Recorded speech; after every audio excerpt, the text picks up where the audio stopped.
The Discovery. The research vessel Stellar Seeker drifted through the outer reaches of the Orion Arm, its quantum sensors carefully mapping the surrounding space. First observer Tylith adjusted her primary sensory stalks, the bioluminescent patches along her carapace, pulsing with anticipation as she studied the unusual readings before her. "High Commander," she called out, her translator converting her clicks and whistles into standardized galactic common. "We're detecting unusual energy signatures from Sector 847. The patterns suggest artificial origin, but this sector is marked as uninhabited."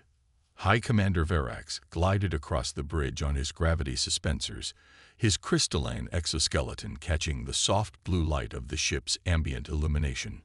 The Stellar Seeker represented the pinnacle of Arxian scientific achievement, a vessel designed to push the boundaries of known space and catalog new phenomena for the archive.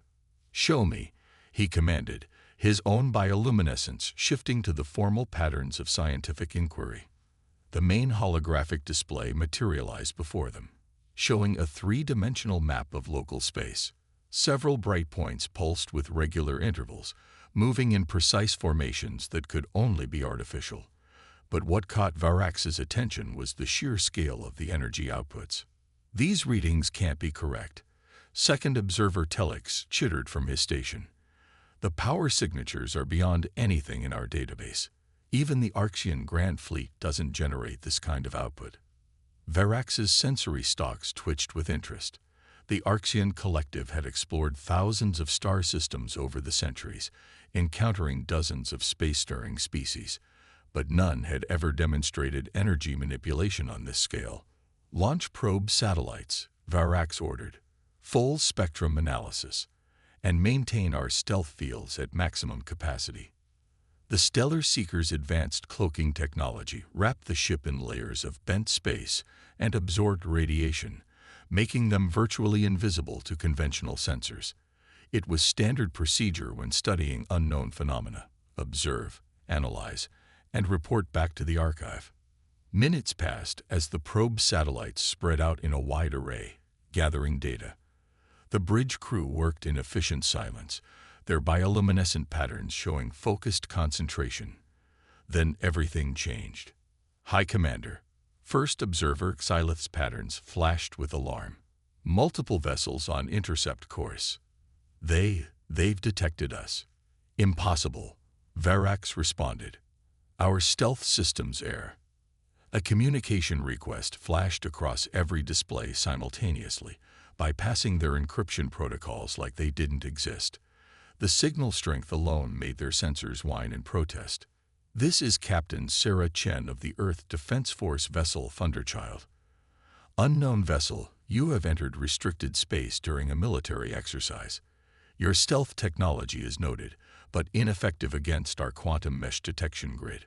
Please identify yourself and state your intentions." The bridge crew froze, their patterns showing shock and confusion. Not only had these unknowns detected them through their best stealth systems, but they had also cracked their communication protocols in seconds. The implications were staggering. The main display showed the approaching vessels, and Varax felt his crystalline structure vibrate with awe. The ships were massive, their designs unlike anything in the archive. Angular shapes that somehow managed to look both functional and aesthetically pleasing, covered in what his sensors identified as weapon emplacements and energy projectors of unknown type. "I am High Commander Varax of the Arxian research vessel Stellar Seeker," he responded, forcing his patterns into calm diplomacy. "We are peaceful explorers, cataloging this sector for our scientific archive. We had no knowledge this was restricted space." There was a brief pause before the human captain responded.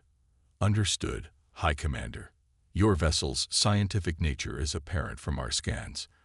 However, you've stumbled into the middle of a joint fleet exercise. I'm transmitting coordinates for a safe observation position. You're welcome to stay and watch, but please maintain that position. Some of the maneuvers we're practicing can be energetic."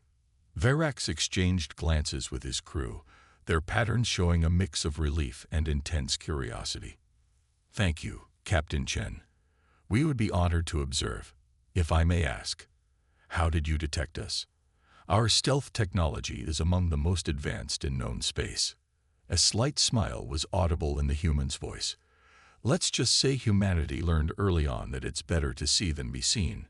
High Commander, when you've had to fight for survival as many times as we have, you get very good at finding things that don't want to be found. As the Stellar Seeker moved to the designated coordinates, Verax watched the human vessels resume their formations. The casual display of technological superiority was both thrilling and terrifying. His species prided themselves on their scientific achievements, but these humans had just effortlessly demonstrated capabilities that should have been impossible. Begin full spectrum recording, he ordered. The archive will want every detail of this encounter. I suspect we're about to witness something extraordinary. He had no idea just how right he was. Power unleashed. The Stellar Seeker's sensors struggled to process the spectacle unfolding before them. From their designated observation position, Verax and his crew watched in stunned silence as the human battle fleet began their exercises. Ships larger than anything in the Archean fleet moved with impossible grace, performing maneuvers that seemed to ignore the basic laws of physics. Energy readings spiked off their scales as weapon systems powered up, and space itself appeared to bend around the vessels. High Commander, Second Observer Telex reported, his patterns flickering with scientific excitement. They're using some form of localized space-time manipulation. The energy requirements alone should be. He trailed off as the human ships suddenly accelerated, leaving phantom images in their wake. The Thunderchild led the formation, its massive bulk splitting into multiple copies that all seemed equally real to their sensors. Quantum ghosting, First Observer Xylith whispered. They're not just bending space. They're existing in multiple probability states simultaneously. The communication channel crackled to life. Enjoying the show? Captain Chen's voice carried a hint of amusement. This is just the warm-up. You might want to adjust your sensors to compensate for quantum fluctuations. Things are about to get interesting. Before Verax could respond, the human fleet split into two groups. Red targeting markers appeared on their tactical display, indicating the start of a simulated battle. What followed defied explanation. Ships phased in and out of normal space, weapons fire that contained more energy than some stars illuminated the void, and shields that could have stopped asteroid impacts flickered like auroras around the vessels. But it wasn't just the raw power that impressed Verax. It was the precision. Every movement was calculated, every shot placed with surgical accuracy. The humans weren't just demonstrating overwhelming force. They were showing complete mastery over it. Their tactical computers must be incredible, Telex observed, his patterns showing deep analysis. The coordination required for these maneuvers. They're not using tactical computers. Xylith interrupted, her patterns pulsing with disbelief. Look at the response patterns. These are real-time human decisions. They're doing this manually. The implications hit Verax like a gravitational wave. The Archeans, like most advanced species, relied heavily on artificial assistance for complex space operations. The idea of organic beings achieving this level of coordination and precision without computer control was revolutionary. The battle simulation reached its climax as the Thunderchild executed what should have been an impossible maneuver. The massive vessel seemed to fold space around itself, appearing simultaneously at multiple points in the battlefield. Energy weapons fired from each position, creating a perfect geometric pattern that trapped the opposing force in a web of destructive power. Tactical exercise complete, Captain Chen announced. All units returned to standard space-time configuration. Stellar Seeker, we're detecting some strain on your sensor arrays. Would you like us to provide filtered data streams? Verax realized his crew had been so engrossed in the display that they'd allowed their sensors to overload trying to track everything. Thank you, Captain. That would be most helpful. If I may ask, was this demonstration intended for our benefit? There was a pause before Chen responded. Let's just say that when we detect an unknown vessel studying us, we believe in putting our best foot forward. Humanity has learned that it's better to be clear about our capabilities from the start. It tends to prevent misunderstandings. The subtle warning wasn't lost on Verax. What they had witnessed wasn't just a military exercise. It was a carefully choreographed demonstration of power. The humans had detected their presence, bypassed their best stealth technology, and then showed them exactly why challenging humanity might be unwise. But there was something else in the display, something that spoke to the Arxian love of scientific achievement. These humans hadn't just built powerful weapons, they had mastered fundamental forces of the universe in ways the Archive had deemed theoretical. Captain Chen, Verax said, his patterns shifting to formal diplomatic mode. The Arxian Collective would be very interested in establishing formal diplomatic relations with your species. What we've witnessed today suggests we have much to learn from each other. Glad you feel that way, High Commander, Chen replied. We're transmitting coordinates for our nearest diplomatic outpost. But first, would you like to see what these ships can do when we're not holding back? Verax felt his crew's patterns pulse with anticipation. We would be honored, Captain. Excellent. All units, disengage safety protocols. Let's show our guests what happens when we really push these boats. The energy readings that followed would rewrite the Arxian understanding of what was possible in the universe. Cultural exchange. The diplomatic outpost turned out to be a massive space station that dwarfed even the largest Arxian construction. As the stellar seeker approached, Verax and his crew marveled at the structure's elegant design. Unlike the aggressive angles of human warships, the station was a graceful blend of curves and spirals, its surface adorned with gardens visible through transparent domes. Welcome to Harmony Station. Captain Chen's voice came through as their ship was guided into a cavernous docking bay. Don't let the pretty exterior fool you. This is one of our most secure facilities.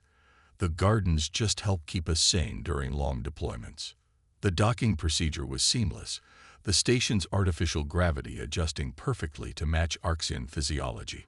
It was another casual display of technological sophistication that made Verax's crystalline structure vibrate with scientific curiosity. When the diplomatic party emerged from the stellar seeker, they found Captain Chen waiting with a small delegation. It was the first time Verax had seen humans up close, and they were as fascinating as their technology. Bipedal, soft-skinned, yet carrying themselves with unmistakable confidence.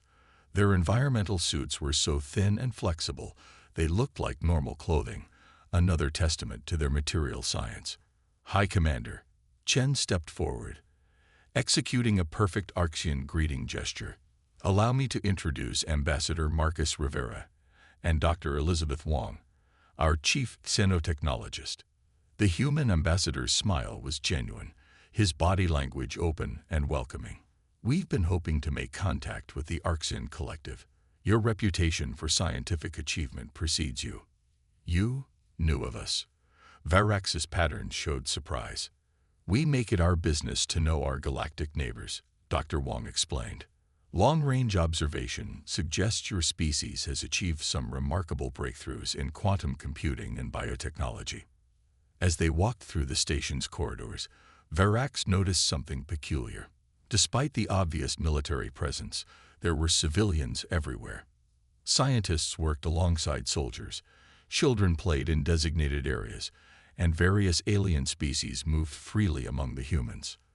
Your integration of military and civilian life is unusual, First Observer Xylith noted. Ambassador Rivera nodded. It's part of our adaptation strategy. Humanity learned early that maintaining strict separation between military and scientific development was counterproductive. Some of our greatest breakthroughs came from combining perspectives. They entered a large conference room with a spectacular view of space. The walls were lined with holographic displays showing various scientific and military projects. Dr. Wong gestured to one showing the quantum ghosting technology they had witnessed earlier. We developed that while trying to solve a transportation problem for our civilian mining operations, she explained. The military applications were a bonus. Most of our impressive technology started as solutions to everyday problems. But why develop such powerful military capabilities? Second observer Telex asked. The energy output we witnessed earlier exceeds anything needed for defense. The humans exchanged glances. Show them, Chen said quietly. The room's displays shifted, showing historical records. Varax and his crew watched in horror as massive creatures tore through human cities, as mysterious ships appeared from nowhere to attack Earth, as plagues and disasters threatened human extinction. But each time, humanity not only survived but emerged stronger. We call it the Crucible Century, Ambassador Rivera explained. 50 years of near-constant existential threats. We faced extinction 12 times before we even developed faster-than-light travel. It changed us. Each crisis forced us to innovate, Dr. Wong continued. We couldn't afford to develop technology gradually or wait for perfect solutions. We had to make impossible leaps just to survive. And now? Varax asked, his patterns showing deep empathy for their struggles. Captain Chen's expression softened. Now we make sure it never happens again. Not to us, and not to any species willing to stand with us. The power you witnessed isn't just about military strength. It's about ensuring survival. For everyone. Understanding dawned on Varax. The humans hadn't built their incredible fleet out of aggression or empire-building instincts. They had created it out of a deep-seated need to protect, to survive, to ensure that nothing could ever threaten them or their allies again. The Arxian collective has always pursued knowledge for its own sake, Varax said, his patterns shifting to indicate formal proposal. But perhaps it's time we learn to apply that knowledge more practically. Would your people be interested in a technology exchange program? The humans' faces lit up with genuine enthusiasm. We thought you'd never ask, Dr. Wong grinned. We have some theories about combining your quantum computing with our space-time manipulation technology that might interest you. As the discussion turned technical, Varax realized that the Archive's understanding of humanity had been fundamentally flawed. They weren't just another young species that had rushed to develop powerful weapons. They were survivors who had turned their hardships into strengths, who had faced the impossible and refused to blink. And now they were offering to share that strength with others. Crisis point. The warning came without preamble. Every display in Harmony Station flashed red as space itself seemed to tear open 50,000 kilometers away. The casual atmosphere of scientific discussion evaporated instantly as massive shapes emerged from the rupture. Void Hunters, Captain Chen's voice was cold. High Commander, get your people back to your ship. Ambassador, initiate protocol safeguard. Varax's sensory stalks registered massive energy signatures from the incoming vessels. Dark, angular shapes that seemed to absorb light rather than reflect it. His patterns shifted to alarm as he recognized the design from the historical records they'd just reviewed. These were the same type of ships that had once nearly destroyed human civilization. But the humans weren't panicking. If anything, they seemed grimly prepared. This is not a drill. Chen's voice echoed through the station. All civilians to shelter zones. Defense crews to stations. First Contact Protocol is now superseded by Combat Protocol Alpha. The transformation was stunning. Civilians moved with practiced efficiency toward designated safe areas. Scientists secured their equipment with military precision. The entire station hummed as defense systems powered up. High Commander, Ambassador Rivera's tone was formal. Your ship will be safer in our internal dock. If you're willing, we could use your sensor capabilities. The Arxian Collective's quantum scanning technology might give us an edge. Varax didn't hesitate. The Stellar Seeker is at your disposal. We will not abandon allies to face such threats alone. The next few minutes were a blur of activity. The Thunderchild and its battle group moved to intercept the Void Hunters, while Harmony Station's defenses prepared for combat. Dr. Wong worked with Arxian scientists to integrate their sensor systems into the human defense grid. Multiple hostile contacts. First observer Xylith reported from the Stellar Seeker's systems. Their technology has evolved since your last encounter. They're using some form of quantum shielding. Conventional weapons will be less effective then, Chen noted. Good thing we don't rely on conventional weapons anymore. All units implement Tactic Sierra 7. Dr. Wong, how's that sensor integration coming? Ready, Wong called back. Arxian quantum scanners are providing real-time probability mapping. We can track their potential positions before they shift. The battle that followed would be recorded in both human and Arxian archives as a testament to the power of cooperation. The Void Hunters were powerful, their ships capable of phasing between dimensional states to avoid damage. But they hadn't counted on facing an enemy that could predict their movements. The Stellar Seeker's advanced sensors, combined with human tactical systems, created a perfect prediction grid.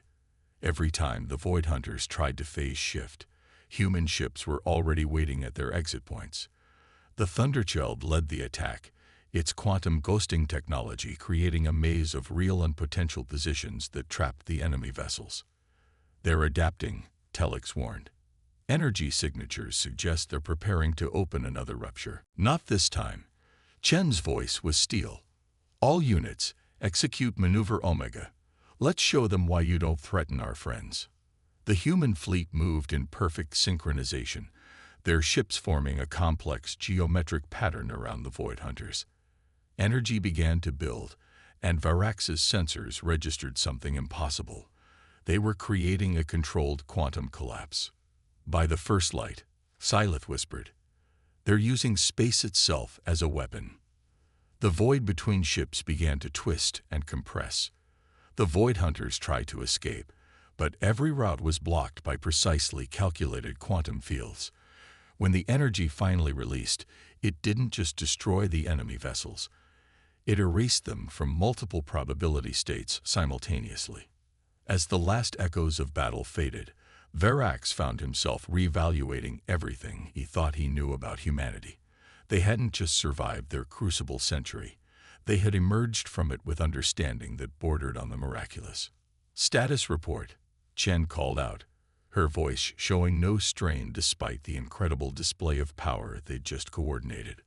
All hostile contacts eliminated, Wong reported. The Arxian sensors confirm no quantum traces remaining. They're gone on all probability planes. Excellent work, everyone, Ambassador Rivera said. High Commander, I apologize for interrupting our earlier discussions with this unpleasantness. Varax's patterns showed amazement. Apologize, Ambassador, what we just witnessed, the coordination between our technologies, the tactical applications of theoretical physics, this is beyond anything in our archives. Perhaps, Chen smiled, this would be a good time to discuss expanding that technology exchange program. New Horizons. 3 standard cycles had passed since the battle at Harmony Station. The Stellar Seeker now docked regularly at human ports throughout their territory, its crew no longer startled by the casual display of reality-bending technology that marked human civilization. If anything, the Arxians had begun to take pride in their role as humanity's first official allies in this sector. Varax stood in the observation dome of the newly constructed Arxian Human Research Institute, his crystalline structure reflecting the light of 3 nearby stars. The massive facility represented the first joint venture between their species, a place where human intuition and Arxian precision would combine to push the boundaries of known science. Still hard to believe sometimes, isn't it? Captain Chen approached, now wearing the formal uniform of the Joint Species Command. A chance encounter during a routine training exercise, and here we are. Indeed, Varax's patterns showed contentment. Though I suspect your routine exercise was more calculated than you initially implied. Chen's smile was knowing. We might have had some advance notice of your arrival. Long-range quantum detection has its uses, but we hadn't expected the encounter to be quite so productive. They watched as ships from both species moved through the space around the Institute. Human vessels with their aggressive angles and reality warping drives flew in formation with sleek Arxian ships that sparkled with crystalline technology. Below them, teams of human and Arxian scientists worked together in laboratories that would have been impossible just months ago. The Archive Council was skeptical at first, Varax admitted. Your species' rapid advancement and military power concerned them. But after the Void Hunter incident, nothing builds trust like fighting side by side. Chen nodded. Though I'd say your people's willingness to stand with us made quite an impression too. Not everyone would risk their most advanced research vessel to help protect former strangers. First observer Xylith approached, her patterns showing excitement. High Commander, Captain, the first tests of the hybrid quantum drive are ready. Dr. Wong thinks we finally solved the probability cascade issue. The project they were referring to represented the first true merger of human and Arxian technology, a drive system that combined human space-time manipulation with Arxian quantum computing. If successful, it would revolutionize space travel throughout known space. You know, Chen said as they walked to the testing chamber, there's something we never told you about that day you first detected our fleet. Oh, Varax's patterns showed curiosity. We were testing a new sensor array, trying to find ways to detect threats earlier. Instead, we found you, a species as dedicated to understanding the universe as we were to protecting it. She paused. It made us realize something important. What was that? That survival isn't just about building bigger weapons or better shields. It's about finding others who share your values, who'll stand beside you when the darkness comes. The Void Hunters were powerful, but they failed because they fought alone. We won because we fought together. They entered the testing chamber where human and Arxian scientists worked side by side, their differences forgotten in the pursuit of knowledge. The prototype drive hummed with potential, its quantum core pulsing with patterns that mirrored the bioluminescence of the Arxian scientists studying it. The archive contains millions of years of scientific knowledge, Varax said, watching the final preparations. But in just 3 cycles of working with humans, we've had to create new categories of physics. Your species doesn't just push boundaries. You ignore them completely. Chen laughed. Well, when you've had to rewrite the laws of physics just to survive, you develop a certain flexibility in your thinking. But your people's precision, your deep understanding of quantum mechanics, that's what's turning our impossible ideas into practical reality. The test began, and space itself seemed to hold its breath as human intuition and Arxian precision combined to create something new. The prototype drive activated, creating a field of quantum possibilities that even the most advanced sensors could barely track. As the test readings came back positive, celebrations erupted throughout the chamber. Humans and Arxians marked their success together, their differences becoming just another source of strength. You know what this means, Chen said quietly to Varax. With this technology, we can expand our defensive networks farther than ever. No more species will have to face threats alone. Varax's patterns shifted to show deep satisfaction. Perhaps that was the true purpose of our meeting. Not just to share technology or forge alliances, but to prove that different species, different approaches to the universe, can come together to create something greater than the sum of their parts. To the future, then, Chen raised a glass of human celebration liquid. To the future, Varax agreed, his patterns glowing with optimism. May it be one we build together. Around them, human and Arxian continued their work, each bringing their own strengths to the partnership. And in the vast darkness of space, potential enemies took note. Humanity had found allies who matched their dedication and complemented their strengths. The age of fighting alone was over. The age of fighting together had begun.